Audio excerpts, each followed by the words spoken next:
Margaret Hayes pushed open the heavy glass door of Murphy's sports bar, and immediately the noise hit her like a wave. Laughter, shouts, the clinking of glasses, and underneath it all the sharp thwick, thwick, thwick of darts hitting boards. She clutched her father's old dart case tighter against her chest and took a breath. The place was packed. Way more packed than she'd expected. Tables full of people wearing matching jerseys with sponsor logos splashed across them. Some had professional-looking dart cases that probably cost more than her monthly grocery budget. Everyone seemed to know everyone else, fist-bumping and calling out to friends across the room. And then there was Margaret, 52 years old, wearing her favorite floral cardigan that her daughter always said made her look like a librarian, which was fair because she was a librarian. Her sensible brown shoes squeaked slightly on the polished floor as she made her way toward the registration table. She felt the looks before she heard the comments. A few heads turned. Some people did double takes. She caught a guy with slicked back hair nudging his friend and grinning. The registration table sat near the entrance. Behind it, a tired-looking woman with a clipboard and a name tag that read, "Volunteer Staff." Margaret waited her turn behind two young men comparing their custom dart sets, talking about tungsten weights and grip patterns like they were discussing rocket science. When it was finally her turn, Margaret smiled. "Hi, I'm here to register for the tournament." The volunteer looked up, then looked down at her list, then back up at Margaret. You're registering? For the dart tournament? Today's tournament? Yes, that's right. Margaret Hayes. I sent in my entry form 2 weeks ago. The woman scrolled through her tablet, squinting. Oh yes, here you are. Margaret Hayes. She said it like she was confirming something impossible, like finding out Bigfoot had actually shown up to a scheduled appointment. Okay, well, you'll need to sign here, and your first match starts in about 40 minutes. You can warm up at lanes 15 through 20 in the back.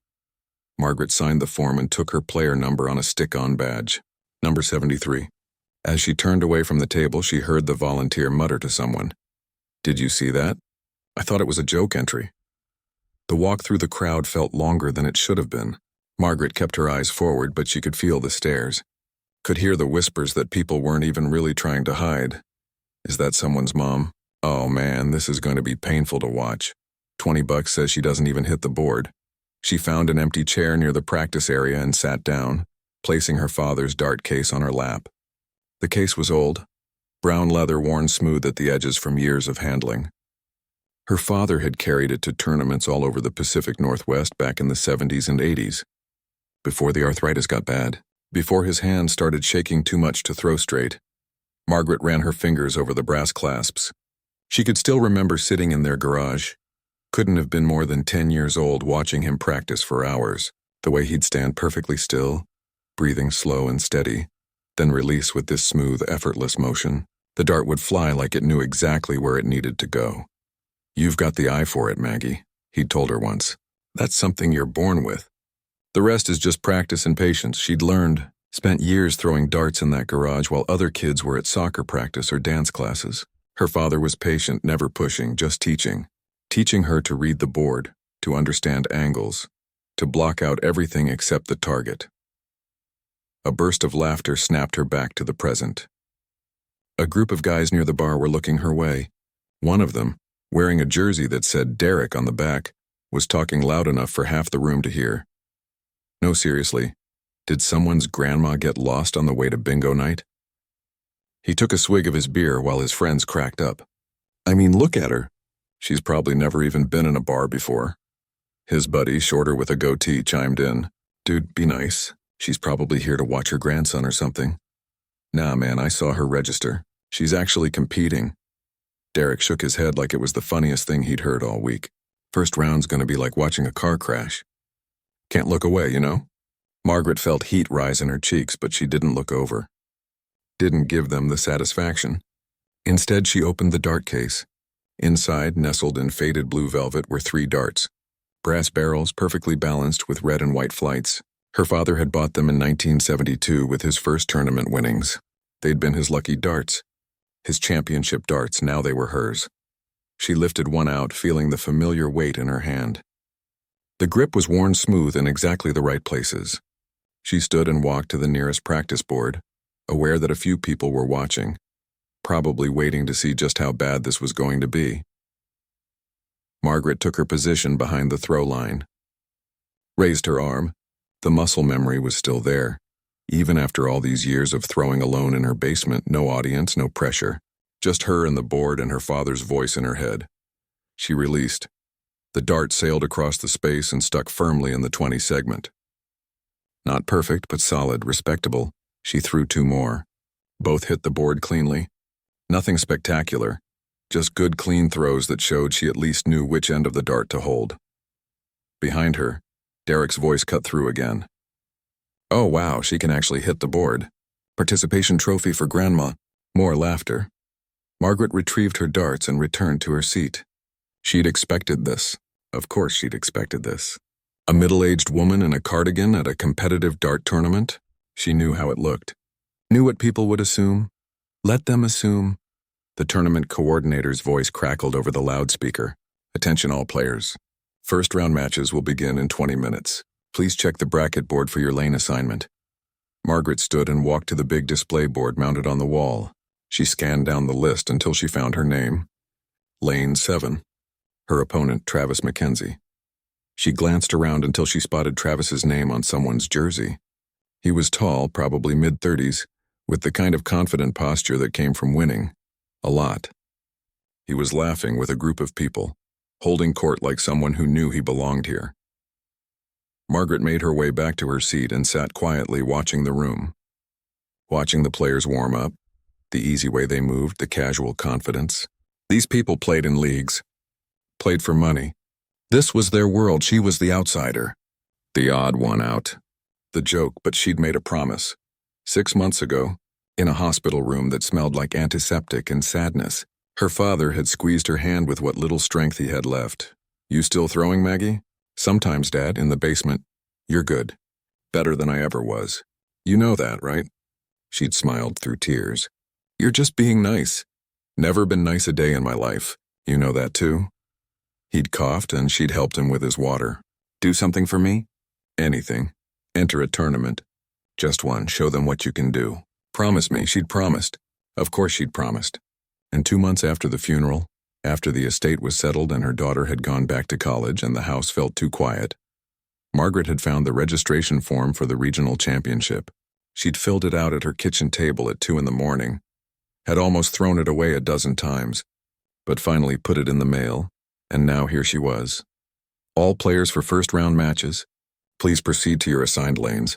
Margaret stood, picked up the dart case and walked toward lane 7. The crowd was thicker now, people milling around with drinks, taking seats at tables near the good viewing spots. Travis was already at the lane, doing practice throws. He was good. Really good. His darts hit with authority, clustering tight around the high-scoring segments. He noticed Margaret approaching and did a little double-take. Oh, hey, you're my first match? Looks that way. He smiled, friendly enough. Cool, cool. First tournament? First competitive one, yes. Nice, well, hey, good luck. And don't be nervous. Most people don't get past the first round anyway, right? He laughed like he was being encouraging. Margaret just nodded and set down her case. The judge for their lane, an older man with a referee shirt, checked his clipboard. Okay, we've got Travis Mackenzie versus Margaret Hayes.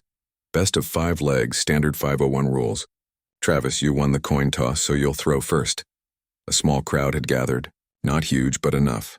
Word had clearly spread about the grandma player, and people wanted to see the show.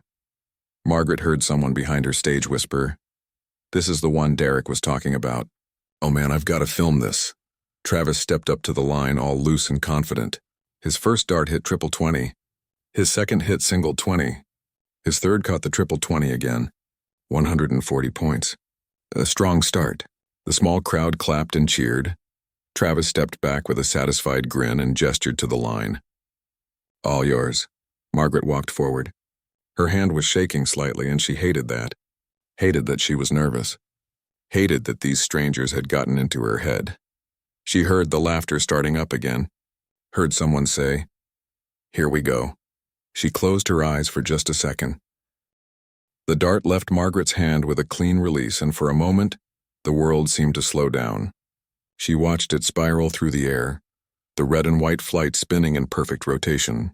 There was something pure about that moment, Something that took her right back to the garage with her father, just the two of them and the sound of darts finding their home. The dart hit with a solid thwick that cut through the ambient noise of the bar. 20. The laughter stopped. Just stopped, like someone had flipped a switch. Margaret heard someone near the back say, "Wait, what?" She didn't react. Didn't celebrate or smile or even look at the crowd.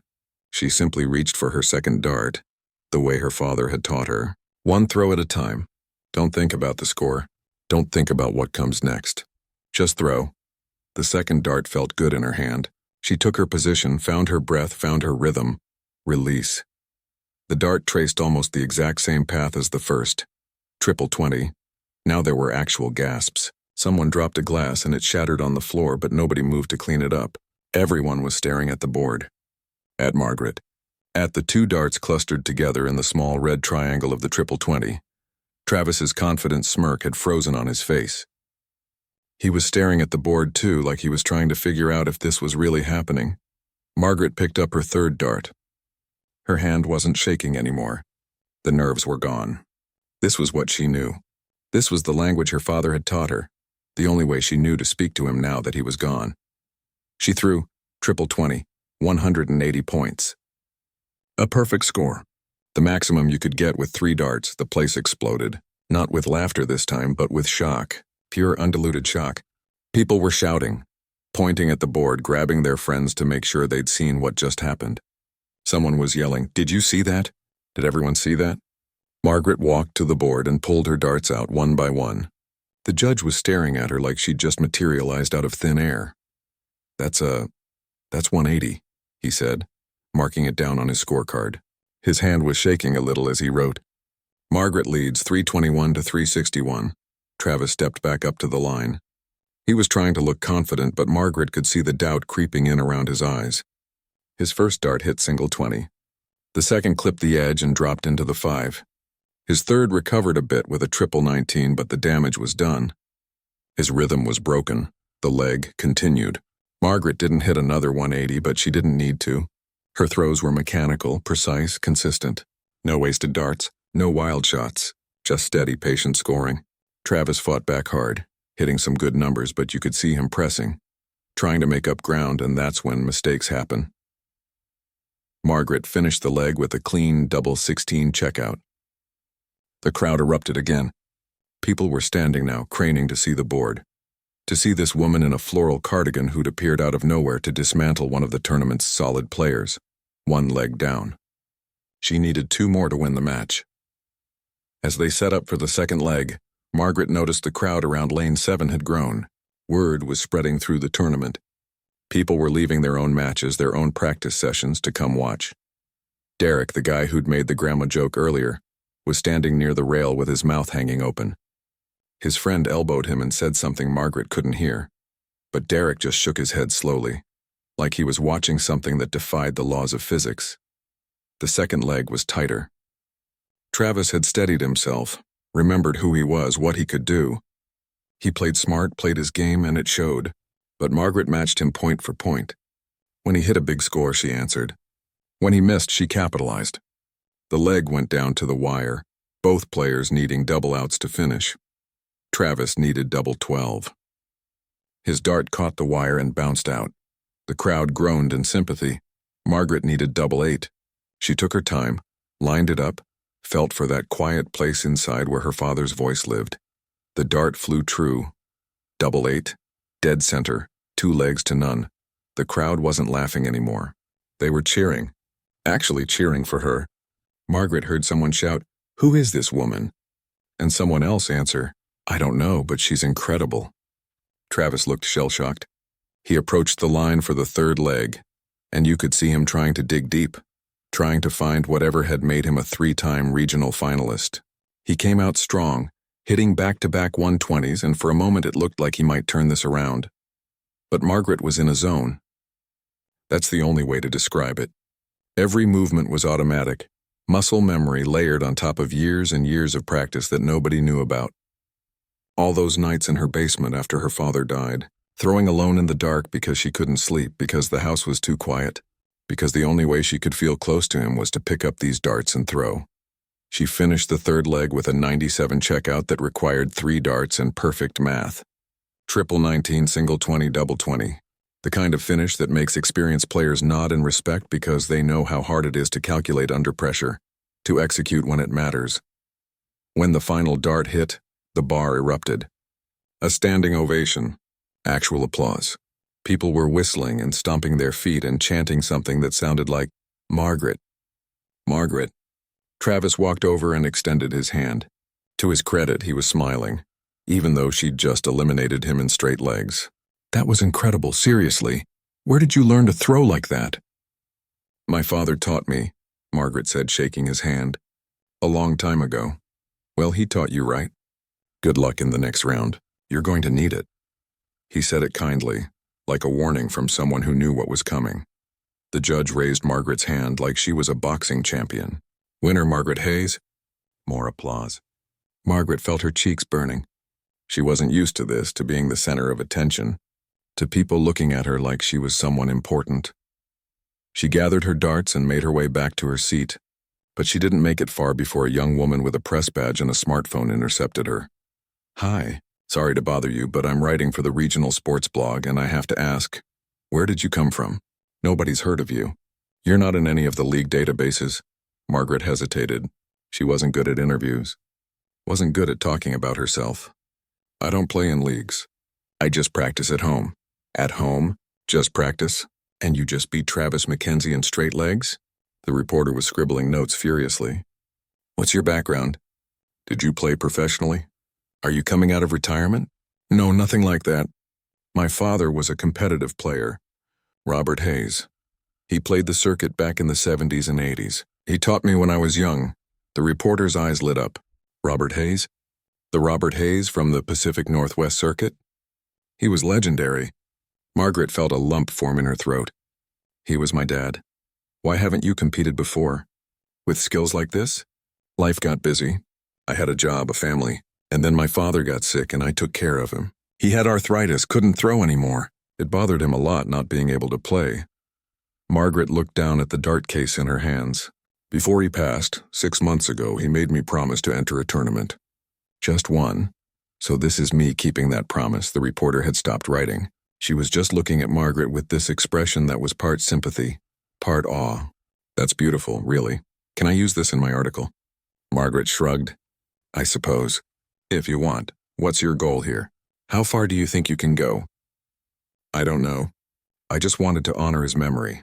Show him I kept my word." Margaret smiled a little. "Though I suppose I'd like to win a few more matches if I can." The reporter thanked her and hurried off, already typing on her phone. Margaret finally made it back to her chair and sat down heavily. The adrenaline was starting to wear off and her hands were trembling again, but this time from exhaustion rather than nerves. She looked at the bracket board. Her next opponent was listed as the winner of the match currently underway on lane 12. She had about 30 minutes before she'd have to play again. Around her, the atmosphere had completely changed. People weren't avoiding her anymore. Instead, they were stealing glances, whispering to each other, pointing. A few players came over to introduce themselves, to shake her hand, to say things like "great match" and "where have you been hiding?" Derek walked past, and when he saw her, he actually stopped and looked embarrassed. He came over, rubbing the back of his neck. "Hey, listen. I said some stupid stuff earlier. Before your match. I was being a jerk." Margaret looked up at him. "Yes, you were," he winced. "Yeah, I know. I'm sorry. That was really impressive what you just did. Travis is good. Like, really good. And you made him look like an amateur. Thank you for apologizing. You going all the way? Trying to win this thing?" Margaret thought about it. "I'm going to play each match as it comes. That's all I can do." Derek nodded and walked away, and Margaret watched him go. She'd been angry at him earlier, hurt by the mockery, but now she just felt tired. Proving people wrong was exhausting. She checked the bracket again. The tournament was double elimination, The break between rounds lasted 20 minutes, and Margaret used it to find a quiet corner away from the growing crowd. She needed space to breathe, to center herself. The attention was overwhelming. People kept coming up to her, wanting to talk, wanting to take pictures, asking questions she didn't know how to answer. She found a small table near the back hallway, away from the main floor, and sat with her dart case open in front of her, Her phone buzzed.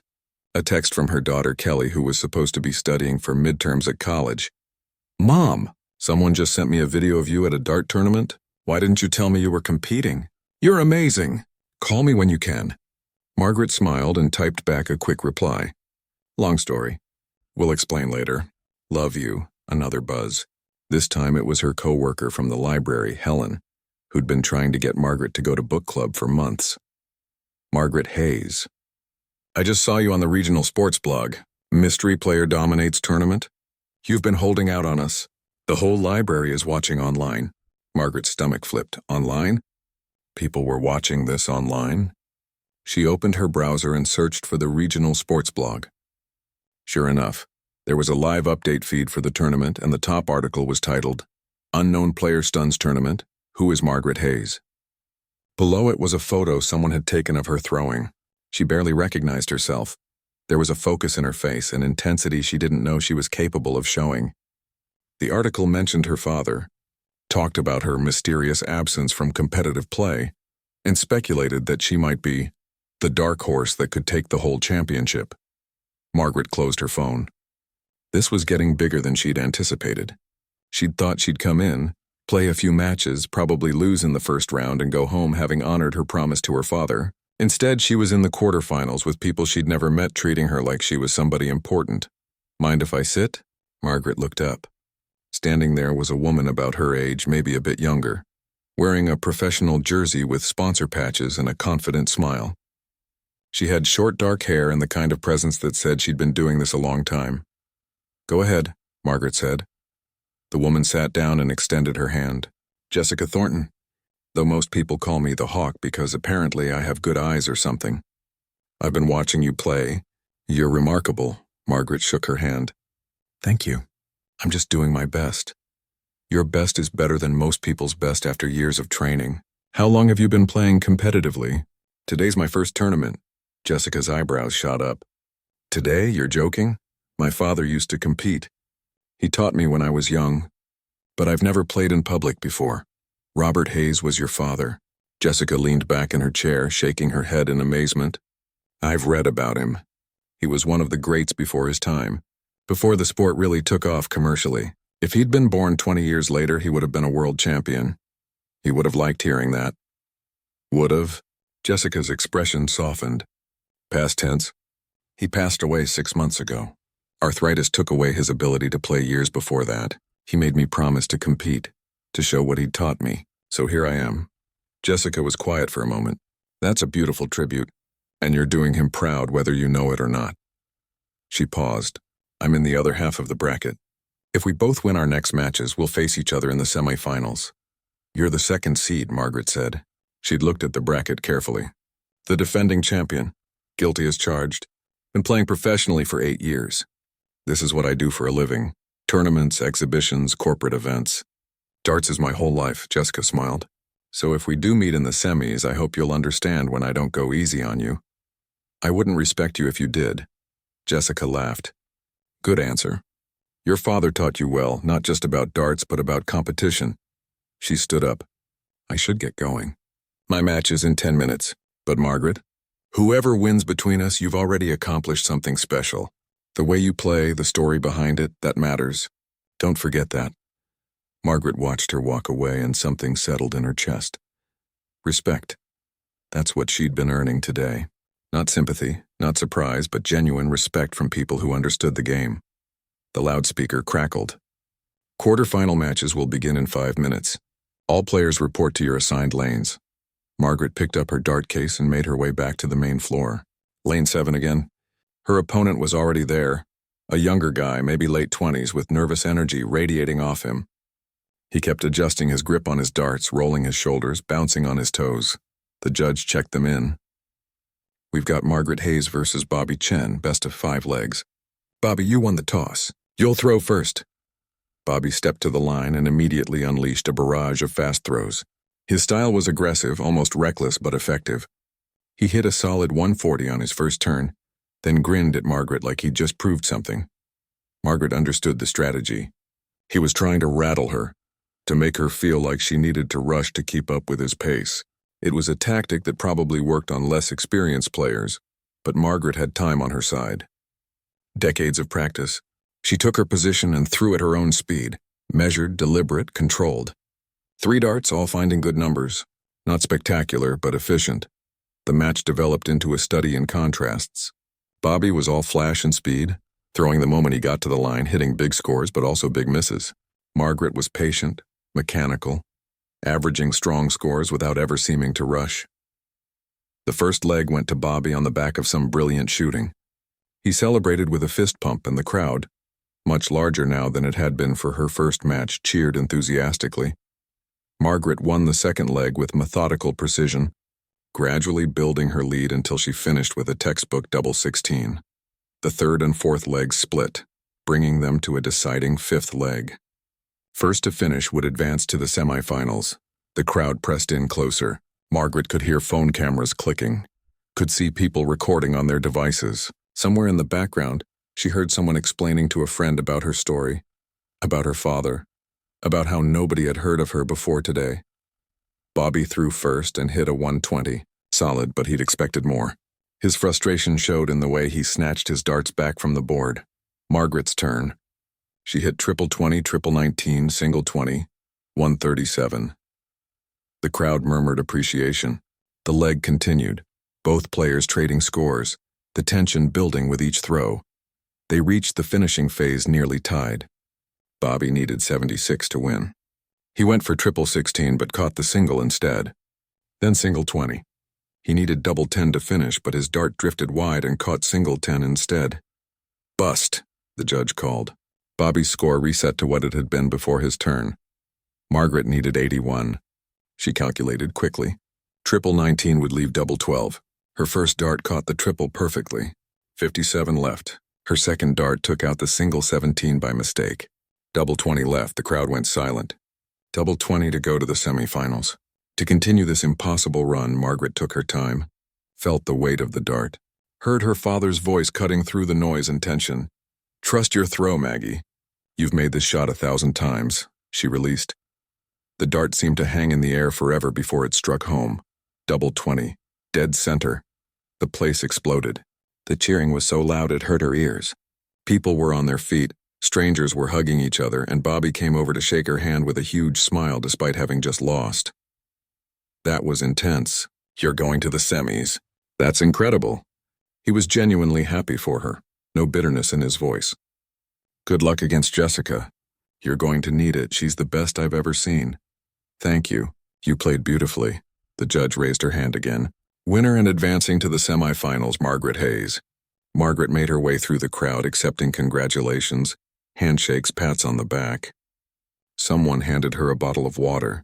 Someone else asked for an autograph, which was surreal. She signed their tournament program with a shaky hand, not quite believing this was real.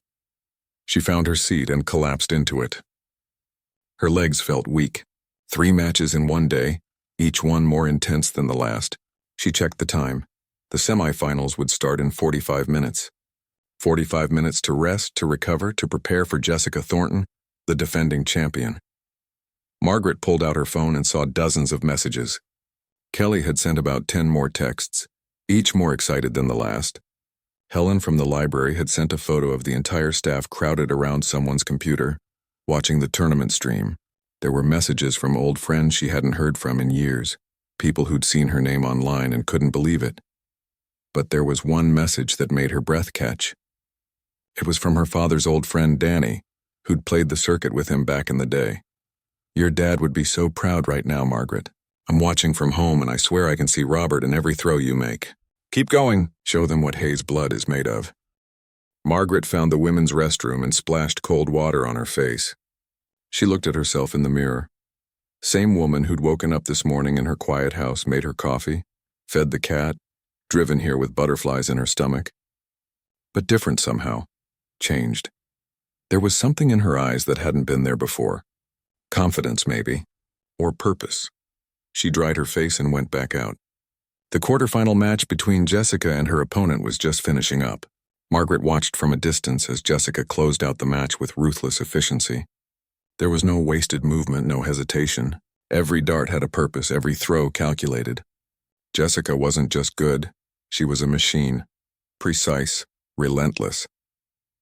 The crowd applauded as Jessica won, and she acknowledged them with a modest wave before gathering her darts and walking off the platform. She spotted Margaret watching and nodded. A warrior's nod, respectful but unmistakably clear. I'm coming for you. The other semifinal was still in progress. Connor Walsh, the #1 seed, was locked in a tight battle with Leon Park. Connor had the raw talent and the reputation, but Leon was a craftsman, grinding out points with careful strategy. The match was captivating, both players refusing to give an inch. Margaret watched, studying Connor's technique. He threw hard and fast with tremendous power. When he was on, he was unstoppable. But she noticed something. When things got tight, when the pressure mounted, he got faster. And faster wasn't always better. Sometimes faster meant sloppy. Leon eventually fell in a fifth deciding leg, but he'd pushed Connor to the brink. Connor looked tired as he walked off the platform, wiping sweat from his forehead. That gave Margaret a small piece of hope. If she somehow beat Jessica, she'd be facing a fatigued Connor in the finals. It wasn't much of an edge, but she'd take what she could get. The tournament director's voice came over the loudspeaker. Ladies and gentlemen, we'll take a 15-minute break before our semifinal matches. The semifinals will feature Margaret Hayes versus Jessica Thornton on lane 7, and that match has already been completed as Connor Walsh will face the winner in our championship final. Please get refreshments now as we'll begin promptly in 15 minutes. 15 minutes. Margaret found her seat and sat very still, trying to conserve energy. Her shoulders ached slightly from the repetitive throwing motion. Her feet hurt from standing, but her mind was clear. That's what mattered. People kept approaching, but Margaret had started shaking her head gently, indicating she needed space. Most people understood. A few were persistent, but a security guy in a yellow vest intervened, creating a small buffer zone around her. You need anything? He asked. Water, food? I'm fine, thank you. You're doing great out there. My daughter's watching at home. She texted me that you're her new hero. He smiled. She's 14 and thinks darts is boring. Until today. Margaret felt warmth spread through her chest. Tell her thank you. That means a lot. The 15 minutes evaporated. Margaret stood, picked up her dart case, and walked to lane 7 one more time. The crowd had swelled to standing room only. Every seat was filled, every available space packed with spectators. The bar had turned all their TV screens to the tournament feed. People were filming on their phones. The energy in the room was electric. Jessica was already at the lane doing practice throws. She saw Margaret approach and stopped, walking over to meet her at the dividing line. Ready? Jessica asked. As I'll ever be. I'm going to play my best. You deserve nothing less. I wouldn't want it any other way. They shook hands. And for a moment, Margaret felt a connection. Two women who understood what it meant to stand here, to compete, to put everything on the line for a game that most people didn't even understand. Different paths to the same moment. The judge called them to attention. A different judge this time. Older, with gray hair and the gravitas of someone who'd officiated 1,000 matches. Semi-final match. Margaret Hayes versus Jessica Thornton. Best of 7 legs. Jessica, you won the toss. You'll throw first. Best of 7. That meant 4 legs to win. Longer. More grueling. More opportunity for mistakes. Jessica stepped to the line and threw. Her form was textbook perfect. Smooth draw, clean release, confident follow-through. Triple 20, triple 20, single 20. 140 points. Professional scoring, Margaret's turn. She blocked out the noise, the cameras, the hundreds of eyes watching. Found that quiet space inside where only the board existed. Triple 19, triple 17, single 20. 128 points. Good, but Jessica had the edge. The first leg was a masterclass in precision darts. Both players hit their marks, traded blows, stayed close on the scoreboard. Jessica finished first with a double 18, her celebration muted but satisfied. 1-0 Jessica. The second leg started the same way. Technical, calculated, both players showing their best. But midway through, Margaret found a groove. Her darts were singing. Triple 20, triple 20, triple 19. Then triple 20, triple 20, triple 20. 2 180s and 3 turns. The crowd was going absolutely crazy. Jessica's face showed strain for the first time. She responded with excellent scoring of her own, but Margaret had momentum now. Margaret finished the leg with a brilliant 110 checkout that required 3 perfect darts to navigate the numbers. 1-1. Tied. The third leg was tighter. Both players were feeling the pressure now, knowing that every dart mattered. Jessica took it on a missed double from Margaret, a rare mistake that Margaret immediately regretted. 2-1. Jessica. The fourth leg was a battle. Back and forth, neither player able to break away. The crowd was silent during throws, then erupting after each turn. Margaret could feel her father's presence so strongly it was almost physical, like he was standing right behind her. Hand on her shoulder, steady and sure, she won the fourth leg with a clutch double 16, hitting it on her third dart after missing twice. 2-2. Dead even. They took a brief water break. Jessica's coach, an older man with a weathered face, came over to talk to her quietly. Margaret had no coach, no team, no support staff. Just her darts, and her memories. She looked into the crowd and saw faces she recognized now. Travis giving her an encouraging nod. Bobby Chen pumping his fist. Derek actually cheering for her. Helen from the library with tears running down her face. And on the big screen showing the tournament stream, comments were flying past in real time. People from all over the region watching, commenting, cheering, "This is unbelievable. Who is this woman? Greatest underdog story I've ever seen." That last double 16 was clutch. The break ended. Fifth leg. Winner would be 1 leg away from the finals. Jessica threw first and hit a 160. Massive score. The crowd gasped. Margaret stepped up and answered with 140. Still good, but now she was behind. The leg continued at a blistering pace, both players throwing heat. Jessica was in champion mode now, the mode that had won her the tournament last year. Focused, deadly, unshakable. But Margaret wasn't backing down. Every time Jessica scored big, Margaret answered. When Jessica hit triple 20, Margaret hit triple 19. When Jessica found the triple 17, Margaret found the triple 16. The leg came down to finishes. Jessica needed 96. She went triple 20, single 18, double 9. 3 darts, clinical execution. The crowd exploded. 3-2 Jessica. 1 leg from the finals. Margaret felt the weight of it. She was 1 leg from elimination. 1 leg from this whole impossible run ending. She thought about her father, about the promise she'd made, about how far she'd already come, but she didn't want it to end. Not yet, not like this. The 6th leg was do or die. Margaret threw first this time, and she came out like a woman possessed. Triple 20, triple 20, triple 20. 180, maximum. The place absolutely erupted. People were on their feet screaming, chanting her name. Jessica's response was icy calm. 140. Excellent, but not enough to match the maximum. Margaret kept the pressure on. More triple 20s, more big scoring. She was in that zone where everything slows down, where the dart becomes an extension of your hand, where you can't miss even if you tried. She closed out the 6th leg with a 94 finish that had the crowd literally jumping up and down. The building felt like it might shake apart. 3-3. 1 leg decides it all. Margaret and Jessica met at the center line. Both were breathing hard, both showing the strain of 5 high-intensity legs. Jessica extended her hand. "Hell of a match," Jessica said. "Not over yet." "No, it's not." Jessica smiled, fierce and genuine. 1 more leg. May the best player win. The 7th leg felt different from the moment it started. Both players knew this was it. Everything they'd worked for, everything they'd sacrificed came down to the next few minutes. Jessica threw first. 120. Solid but not spectacular. She was being careful, playing it safe. Margaret threw. Triple 19, triple 17, triple 16. 156, huge. The crowd roared, but Margaret didn't react. Couldn't afford to lose focus. Not now. The leg developed into the match's best darts. Both players hitting impossible shots. Both refusing to make mistakes. The scoreboard operator could barely keep up with the pace. The 30-minute break felt longer than it should have. Margaret stayed in her seat, watching the crowd mill about, listening to conversations swirl around her. People were talking about her match with Jessica, calling it the best semifinal they'd seen in years. Some were arguing that Margaret should have won. Others were saying Jessica's experience showed when it mattered most. Margaret didn't engage.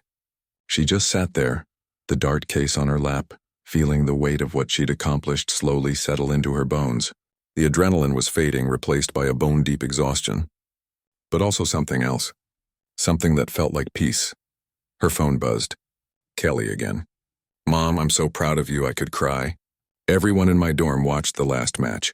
You're famous! Call me when you can." More messages from friends, from library patrons, from people she hadn't spoken to in years. The article on the sports blog had been updated with photos from her semi-final match. The headline now reading, "Newcomer Margaret Hayes falls just short of finals in incredible tournament run." Margaret tucked her phone away and looked up at the big screen showing tournament statistics. Her name was listed with her performance numbers. Average score per throw, checkout percentage, highest finish. The numbers were good. Really good. Professional level good. The reporter from earlier appeared beside her seat. "Mind if I ask a few questions?" Margaret gestured to the empty chair. "Sure. How are you feeling after that match? That must have been heartbreaking to come so close." Margaret thought about it. Heartbreaking? No, I'm disappointed, of course. But I came here just hoping to win one match, maybe two. I made it to the semifinals and lost to the defending champion in a deciding leg. That's not heartbreak. That's something to be proud of. The reporter scribbled notes. "What's next for you? Will you compete again?" "I don't know. I hadn't thought that far ahead. This tournament was about keeping a promise to my father. Now that I've done that." She trailed off. "But you have to admit you've got talent. Real talent. People are already talking about you on social media, asking when they'll see you play again." Margaret smiled. "Are they really?" "Look," the reporter showed her phone. A video clip of Margaret's 180 from the semifinals had been shared hundreds of times. Comments were pouring in. "This woman came out of nowhere and almost beat the defending champ. Where has she been all this time? I want to see her play again. Margaret Hayes is my new hero." Margaret felt her throat tighten. "I guess I didn't expect any of this. I just wanted to throw some darts. You did more than that. You told a story, and people connected with it." The reporter paused. "Can I quote you in my final article? Something about your father, about why you played." Margaret nodded.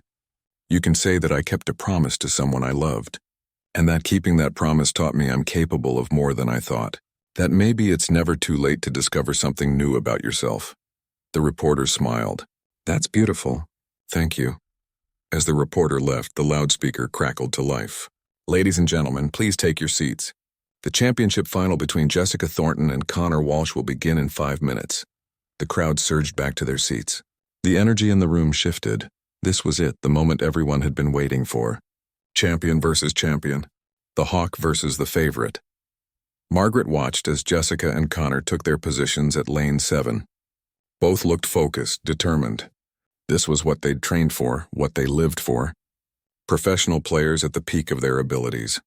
The match started, and immediately Margaret could see the difference. This was a level beyond even her semifinal. Connor was explosive, hitting maximum scores with casual ease. Jessica was surgical, never making mistakes, always finding the right number at the right time. The first leg went to Connor in what felt like minutes. The second leg Jessica took back with a brilliant 137 checkout. They traded the third and fourth legs, matching each other shot for shot. Margaret found herself leaning forward, completely absorbed. This was darts at its finest, two masters showing why they were the best. Every throw mattered. Every decision had weight. The fifth leg was crucial.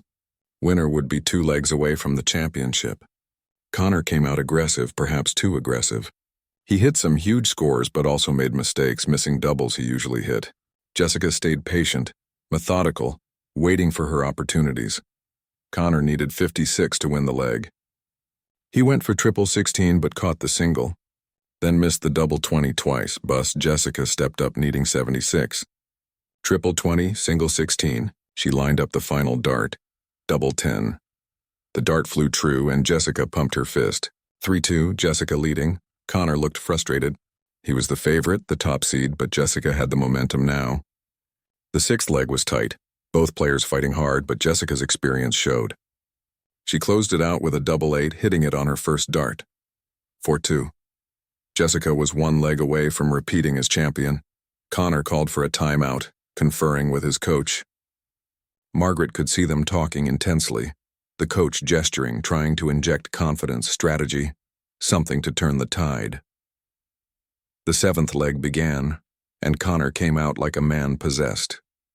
He hit a 180 on his second turn, then another 140.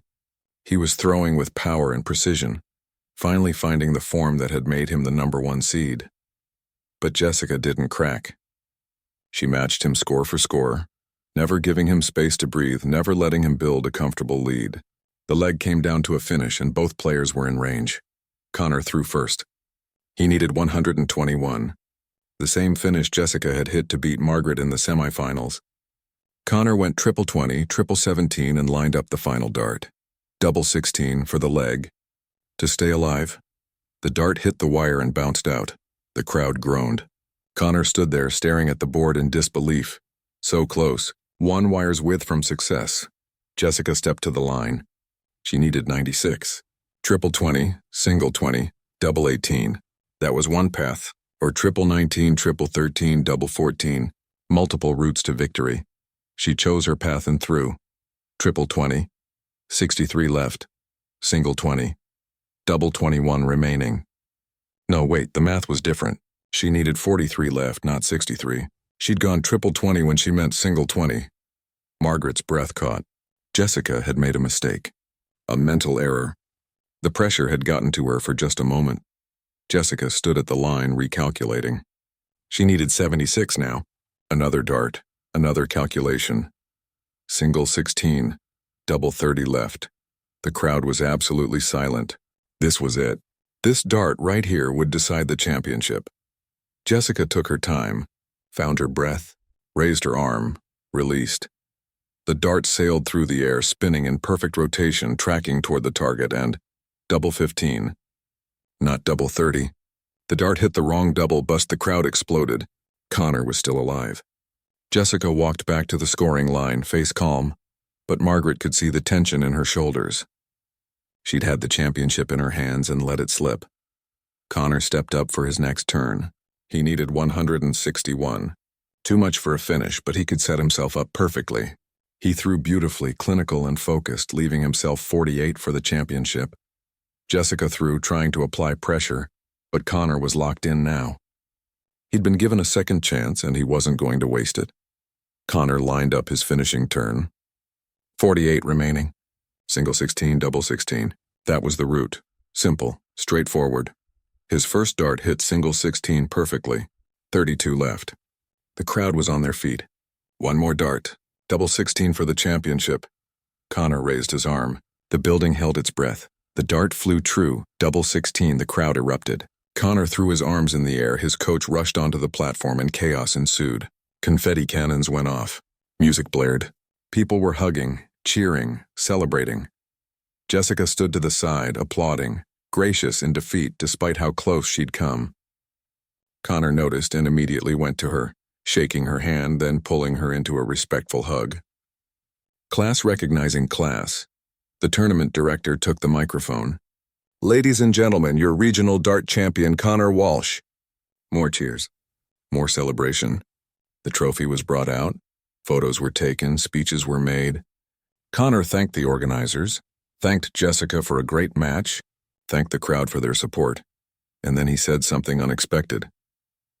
"But I want to also recognize someone who isn't standing up here with me." "Margaret Hayes, are you still here?" Margaret froze. Every head in the building swiveled, looking for her. Someone near her pointed, and suddenly a spotlight was on her seat. "Margaret, can you come up here for a second?" Margaret's heart was pounding. She stood slowly, clutching her dart case, and made her way through the crowd.